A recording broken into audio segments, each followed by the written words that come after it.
Welcome, everyone, to the C-Suite Sales and Marketing Perspectives podcast. I'm Steve McDonald, your host, and we have a very special guest on today, Olivia Brooks Allan, and you're the Chief Client Officer at Nteractive. And I'm going to have you explain a little bit more about the company, what you do.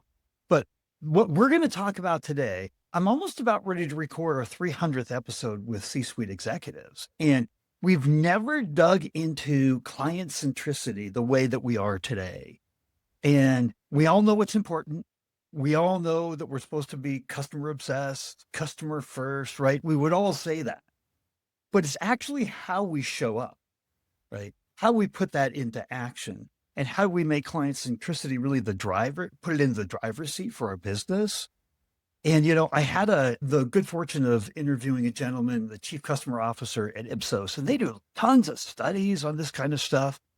And he agreed on the podcast. He said, if you optimize for the customer experience, you optimize for revenue, you optimize for growth. That's how important this is. And they have all kinds of studies in different ways that they show that it actually is directly tied to revenue. So this is not only a C-suite conversation for us, but for CFOs, CROs, CEOs, CMOs, anyone that wants to grow their business. So I'm very excited about what we're going to talk about here today. And I'd love to hear more about your background, because you came up in a very B2B, C-suite, 5-star customer experience that really molded how you think. You actually, from a personal perspective, you've got 5 brothers and sisters, and how you were raised in the family and treated has a big impact on how you treat people in the organization, the role, the importance of people. So I'd love to just hear a little bit more about you and your background before we get started. Great. Well, first of all, thank you so much for having me. I'm honored to be part of such an important and successful podcast. So congratulations to you, Steve. It's been so fun to be, first of all, a listener, and now be sitting down and having this amazing conversation with you. And it's wonderful to touch on your background. I'm a firm believer that where you came from really matters. And I'm sure we'll touch on how important I believe character and integrity is, and how we think about our people and how we hire our talent. But you touched on it, so I will gladly, do a bit of a shout out to the way that I was brought up.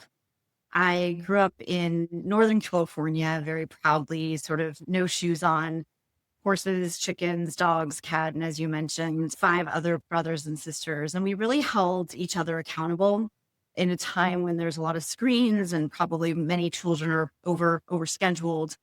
We had family dinners. We did a lot of hiking together. There was a lot of conversation, a lot of debate. And as I said before, a lot of holding each other accountable, which I think has really informed who I became. I spent 10 years in the luxury hospitality industry, very, very proudly. I worked for incredible companies that are so ahead of their time and continue to be arguably the Four Seasons and the Peninsula hotels in how they think about the customer. And to this day, I'm just so grateful for having duties early on in my career, like the lobby lizard. So you'd be assigned to stand in the lobby at 6 in the morning till 8 in the morning, watch guests, watch them walk into the hotel for the different events and activities, or watch guests go out to do their runs. And you watched how everyone from our front desk to our concierges, the doormen, getting to know and understand how they were anticipating the needs every moment of our guests.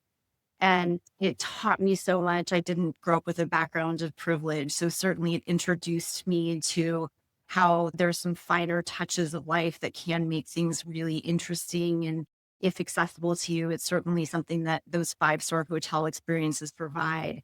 But most importantly, I learned how to see people differently and how to anticipate the needs. And that's really translated into my passion. I was proudly at American Express for many years, and that's a very client-centric company. Gartner for many years, and that was a client-centric company. So I just am really proud that I was able to use that foundation and really learn and observe early on. And tell us a little bit, because what's amazing is those B2C environments, what you learned and how you apply it in the world of B2B. Explain what you do at Nteractive and who Nteractive is. We have that context too. So I proudly, and I pinch myself literally every morning, and I say to my family that I have the best job in the world. I've worked really hard. My career has not followed a straight line. I'm very proudly sort of a squiggly professional where, as opportunities have been presented to me and huge challenges, people have taken chances on me. And I am so grateful for all those leaders that made those offers to me to say, would you come and work for us and do X, Y, or Z? And I had that opportunity presented to me 18 months ago to join Nteractive, which is a UK based or a brand marketing event production agency that's been around for 16 years. We are founded by two incredible people that put people and clients at the center of everything that they've done in building the agency. I work for an incredible CEO, Ian Cummings. Fun fact, we started on the exact same day because we have these really amazing, humble founders who said, we're going to move into board seats and bring on some new talent that can help us blend with our existing incredible talent and scale this agency into its next phase. And so I've had the role of chief client officer now for 18 months. I've traveled the globe. I've had a chance to work shoulder to shoulder with our people, which is the part that I love the most, and sat in a lot of crew rooms, lots of client meetings. Some of them were, thank you so much for everything. And some of them were, we need you to fix this and this. And that challenge, we've risen to that challenge and we've done a lot of evolving as an agency. So we have, as an example, last week, we had 8 different incentive events going on across the globe in perspective, as well as a big user conference production. So we're really proud of all the work we do as an agency. So I have a founder background, an agency background, consulting background, worked inside of companies as CMOs. And what I really appreciated about the agency perspective and experience is you get to touch and understand and get inside many different organizations, right? At the same time, though, you have to wear the same hat that they do in terms of growing your own B2B company, right? So you've got kind of perspectives from all different sides and your phenomenal 5-star luxury experience. So I'm just going to start out, and you talked about a pretty serious customer experience gap that exists in the marketplace. And I'd just love to start out and just say, can you describe that gap and so we can understand it? And then we'll talk about how we address and get around that gap. Absolutely. So because I didn't grow up through becoming a typical in many event production and brand marketing agencies, you have a lot of people inside the agency that grew up doing production or doing technical production or having been a project lead.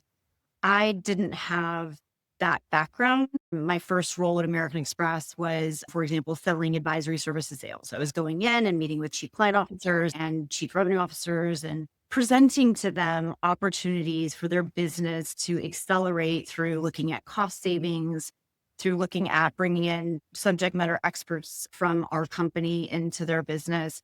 And so I come from a background that isn't traditional agency. So I want to be really clear about that as my agency colleagues are listening to this. I come with a different lens, but the lens is also one for me that's very important in that because of my background, my role and my passion, frankly, is always to really understand a client's business.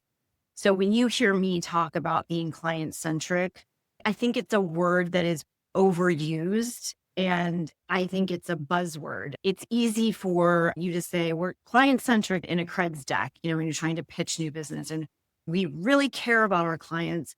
And then you sit down and you have a tea or a glass of wine with someone. And you're like, so what do you do to be client centric? Pause. Oh, well, we love our clients and we send, we do once a year, we do a client event and it's a really great client event. That's great. So that's marketing. Marketing is not being client centric. Client centric, and what we talk about a lot as a team inside of Interactive is client centric is understand. And so all of our amazing associates inside of Interactive, as well as our freelancer associates. So because we're an agency, we rely so heavily on this amazing team of freelancers as well. We spend a lot of time thinking about how do we make our clients successful? So every single one of our associates have a client somewhere inside of our partnership with the client. And so we think a lot about what's happening in the stock market, and therefore, if they're publicly traded, what's happening with their stock price. We make an active, concerted effort to listen to, if publicly traded and they're doing earnings calls that are public, listening to every single earnings call. You'll see our account directors send around a report. Just listen to the earnings call. This is what we're hearing. We may want to think about our next conversation with them to mention this element, this geopolitical element, or this potential close. They've mentioned they've closed this office. Is that an impact? Do they need our help? Do they need a huge town hall to really connect that messaging? So client-centric is also for us, again, playing this out of what this would look like on a day-to-day. Client-centric is we should wake up every morning knowing our clients' calendars almost as well as they do, and sort of questioning ourselves, what data points could I give to my client this morning that could help them be even more successful inside of their companies? I say to our team a lot, who are we getting promoted this year? Do you know what their goals are, what they're being metriced against? Let's figure out how to make sure that they accelerate and exceed those. If we're connected to our clients' goals, well, those goals are rolling up into the top line. Their C-suite team has cascaded down those goals to them. And so we're in this symbiotic relationship, making sure that we're very clear on how to make them successful. And then there's simple things. Client-centric is also doing things that are not such big picture that I'm talking about now. Client-centric is, hey, I just heard this client got married. Let's do a really nice e-card from all of us that just says, we're so excited for you. And you would not believe the smallest touches. And this is probably my 5-star background, but it doesn't always have to be this huge act of seeing you. Sometimes it can be something quite simple that you don't expect. And so we try and find those little moments to make a client feel really special throughout the day, the week. We challenge ourselves actively in doing that. So much I love about all that. So much I don't even know where to ask the next question, but I feel like if I'm a client of yours, I'm being seen. I'm the opposite of a number. I'm an opposite of part of a report that you go over internally and look at, is this client going to churn? What can we do? Oh my gosh, the contract's coming to an end. We better start to really understand what it is, how to make them, like, so how do you do that? How do you create a culture that transcends beyond you and your passion? Right? Because you talk about very eloquently, and you've already a number of times brought up the importance of the team, right? The talent inside of your company, because it can't be just you. It has to start from the top, right? I mean, there's got to be a vision, there's got to be a culture, there's got to be a mindset, and you clearly articulated that. How now does the team, how do you get a team that adopts that and actually delivers on it? Yeah. So one framing that I would perhaps slightly change in the way that we think, you had said helping clients be seen. I would say that we take it a step further and we help our clients feel safe.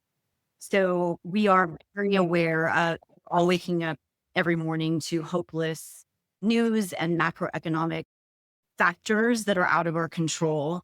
And so we believe that we want our people to feel safe in working with us, that they can bring their full selves to Nteractive. We want our clients to feel that we're protecting them. We're protecting them from news that they can't handle, or that they, not that they can't handle it, but that they weren't aware of.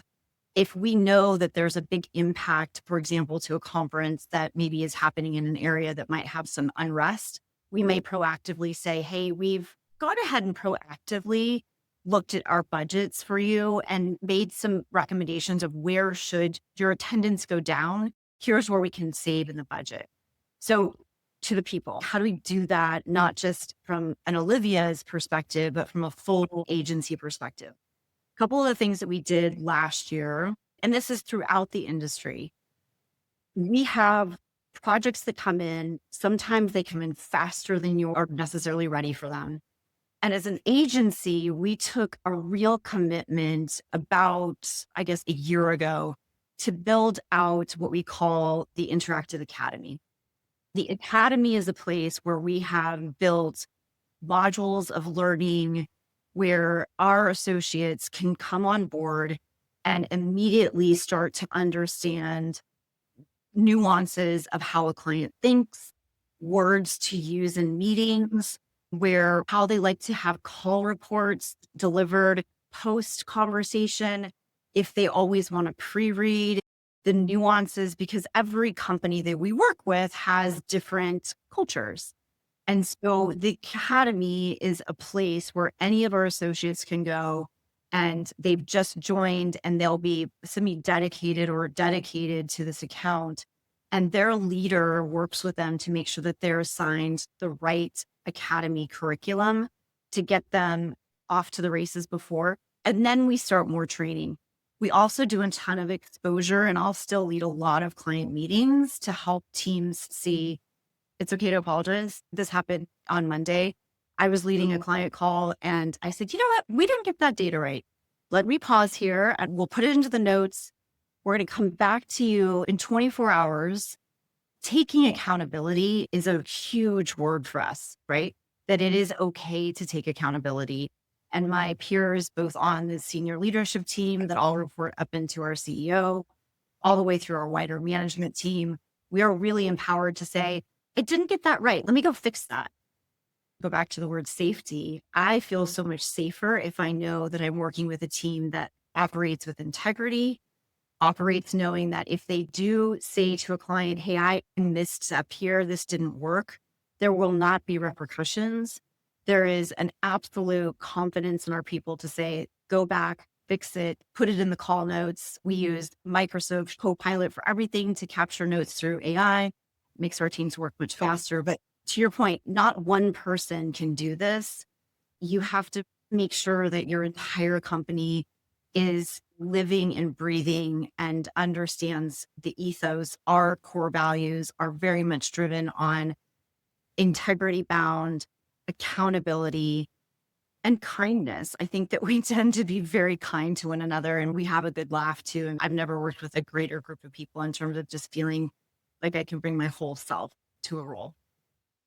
You know, again, wow, so much great. There was a term that was thrown out in a podcast I recorded about a year ago, and the woman talked about creating psychological safety amongst her team, that they could just show up, they could try as hard as they wanted, but they could fail, and it was okay, and it was acceptable, it was expected. It was trying new and different things, and they could voice opinions and not feel like they're going to be reprimanded for not saying something smart enough, right? That there was just safety to show up and for everybody to try to do what you just described. Is that a good way takeaway from what you're saying? Or I absolutely agree with that. I would say going back to how does a company get built and going back to our co-founders who they really have always allowed space for there not to be repercussions for doing your very best and showing up with your best self. And we have a lot of mistakes that happen. We work in a very dynamic environment. What we do is live. It is constantly changing. There are the pressures of the inevitable things that we can't control so much of what we do. I will say though, that we are a company that one of our co-founders says, did they show you the homework? And it took me a minute when I first joined here because I didn't know what to do with that information. But what that means for us now, it's very contextualized. How great is it if you're working in a company and someone goes away and to this other podcast person that was interviewing in psychological safety and this psychological safety to say, I'm going to go experiment. I may not do this spreadsheet correctly. I may not do this pitch deck correctly, but my leader is giving me the space to go figure it out and play and come back and show the homework. The homework is important because it shows how they think. It gives you a place, a starting off point for coaching and for feedback.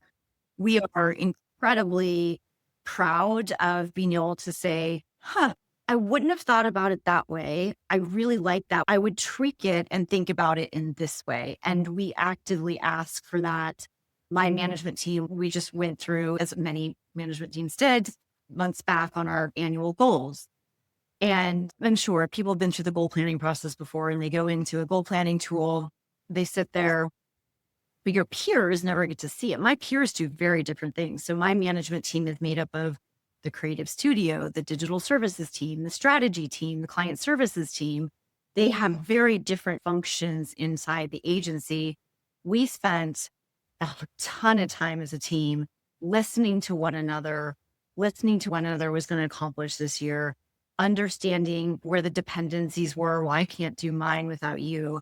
And then also saying, redundant, you only need 2 goals because I'm already working on that one. Why don't you come over and this will be a shared goal over here.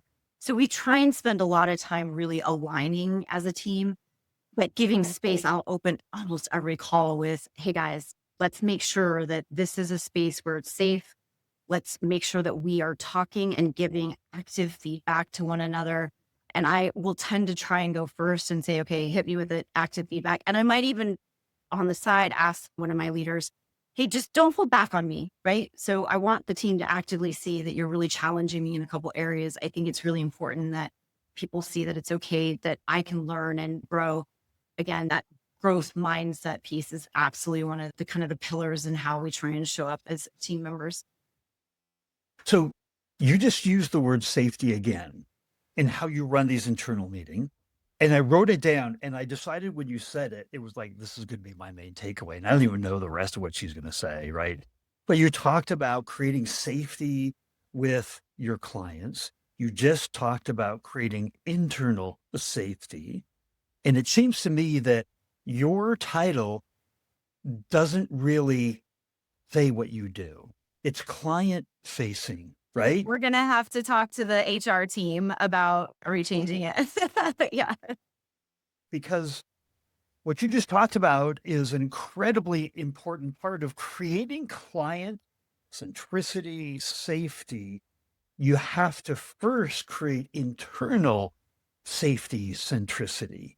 You can't have one without the predecessor. And so that just one top of mind takeaway there. But I loved about the word safety is it had such an emotional meaning, where chief client officer had a very factual meaning to me. And it said a lot, right? Because there's not a lot of B2B companies who have chief client officers, right? That's a very B2C thing. So just the fact that you're inside of a B2B agency that has a chief client officer says something about the company to begin with, I think. But there's many, many studies that show the importance of B2B purchase buying decisions are more emotional than rational. And so that's the question ever since you brought up the word client safety that I said, was that intentional in terms of how the buyer decides, how you treat them, how they feel when they interact with you, the relationship, the way that you build trust? Is that intentional when you use the word safety? Because so much of the relationship, the decision making, the decision to stay with you as a customer, is that intentional? Thank you, Stephen, because I really love the way that you're framing this. And this is what's so great about conversations is that I don't know that I would have naturally drawn that out on my own. And so thank you for giving the space to say, I'm reflecting on this and I'm hearing something that I think sounds like it's landing and anyone can be seen. So you can walk past any human being and see them. It's probably a hallmark of how I think. And this isn't necessarily, I don't go around hugging everybody, but how different does it feel if someone actually stops and talks to you, says, we've all been lost in New York City before. And there's that occasional person that says, can I help you? You look lost. That makes you feel safe. And so I would say that we, as a culture and my colleagues, as I've watched how they interact with their people, you see leaders sometimes that say, oh, I know you have one of your direct reports and they're just so swamped, busy, cannot manage, they're just at that breaking point. And it happens. It happens in all businesses where an individual can feel just overwhelmed. And the leader that says, just let me know how I can support you, versus the leader that puts 20 minutes to say, talk me through your day, and I'm going to help take 2 to 3 things off. We're going to invest the 20 minutes, even though you don't have even 20 minutes to breathe. I'm going to take 20 minutes and we are going to remove things from your day, and we're going to put that work somewhere else that's safe. You're not saying something to make yourself feel good as a leader. I'm such a good leader. I keep checking in and I say, how can I support you? You're actually actioning how to help them. I had the head of our creative studio came to me last week. She said, we're going into huge production mode. Here's what's happening.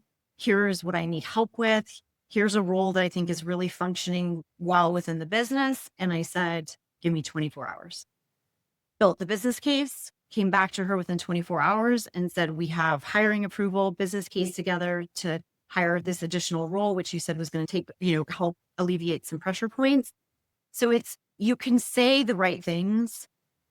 What's more important is that you do the right things. And that is where that safety piece comes in. And that's the same philosophy with clients. If we say we're going to do something, we do it. And then we take accountability. If we've missed a deadline or if we've missed the mark, we take absolute accountability. Here's what I love. 95%, making that number up, but this conversation is about how do we align internally? How do we support our team internally, right? We are the engine. If PE-backed companies, VC companies, they put money and invest in the team first, the idea second, right? It's how important, just kind of from a financial perspective. And I remember now, you brought this up, like learning that I had lost, it had decayed. It was a 4-time PE-backed CEO. The guy would take companies, build it, they would sell it. The PE company would say, we're going to put you over here. He would build it, they would sell it. He did it 4 different times. And I said, what's the key to success? And he said, the executives in the company, and then the people that report to them. He says, but they need to know that I have their back. That's the key to success. It wasn't about building businesses and aligning resources, and it was just something simple like that. Yeah. Human beings are exceptional. And what's so wonderful to see right now is that the talented people that work for us, both full-time and freelancer, they're the ones that are really, really thriving right now, are those that are finding ways to use tools to their advantage. So, implementing AI. We have an AI solutions leader here inside our agency. And those that are saying, I'm going to continue to make space to keep elevating myself and elevating my people. That's where there's been just it's been beautiful to watch. The news loves to be talking about AI and replacing jobs. And I have just seen the opposite. I think that it is an amazing tool for companies to embrace, in the same way, though, that I'm not over indexing on it. It's the same moment when, for us, Outlook came into our business and we all started using that. It's the people that understand that with tools, you can keep accelerating how you interact with your people and ideally give yourself more time to interact with your clients, understand their biggest challenges.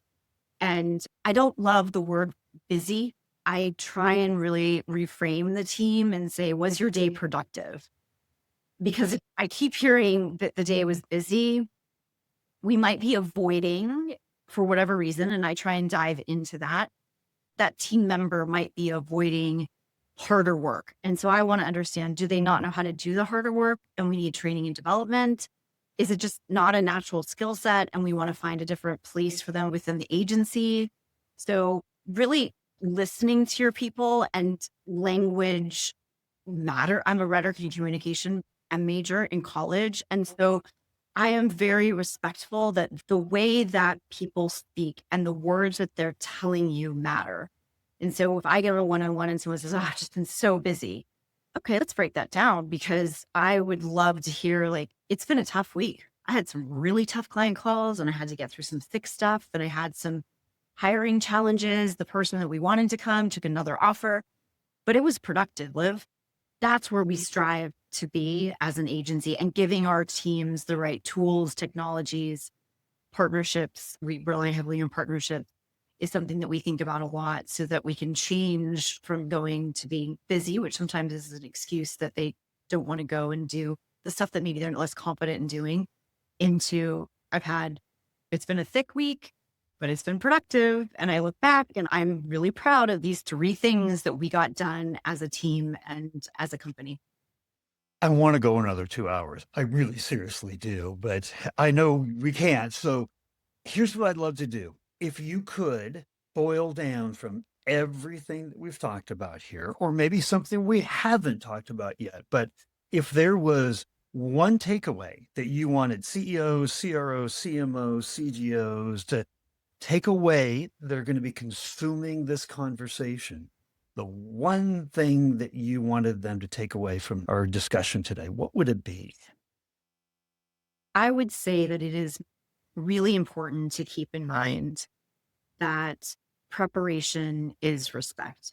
A lot of our conversation today has been talking about keeping our people safe. That takes preparation. How you show up for clients takes preparation. How you craft an email that shows you've actually taken time to think about the words you want to share is preparation. If you are not as good at a skill set as you know you need to be a more effective leader, you should go prepare. You should find a mentor, or you should find a course, a class, a book that will help you get better. That is preparation. And that to me is something that I do and tell our team on a daily basis. Preparation is respect. And if you have a mindset that I'll just wing it, I'm so good, I've done this a million times before, the client will see through that. That is not being client centric. That is being someone that has given up on being client centric. Being client centric is putting in that work, always preparing for the turns that the client may not see.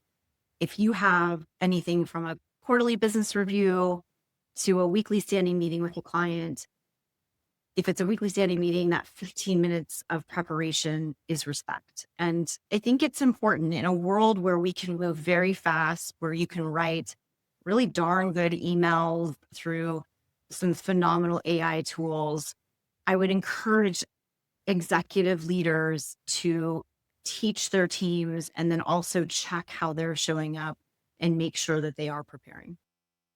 You just changed my main takeaway. It's not customer safety anymore. It's preparation is respect. I got both of them. I'm taking two main takeaways away from this. Such a phenomenal conversation. Thank you so much. The goal of this podcast is to bring different C-suite executives from people all over the world. We all have different backgrounds. We do not all have your experience. You don't have mine, so on and so on and so on. And if we can bring all that together and share what we've learned, how to be successful, that's an amazing opportunity to be the rising tide that lifts all boats. And you are a tsunami lifting all those boats today. I love this conversation. I just want to say thank you for coming on the podcast. Well, again, congratulations on the 300th episode. And I hope that we can keep conversing and the rising tides together with you and all of the followers that are listening to you.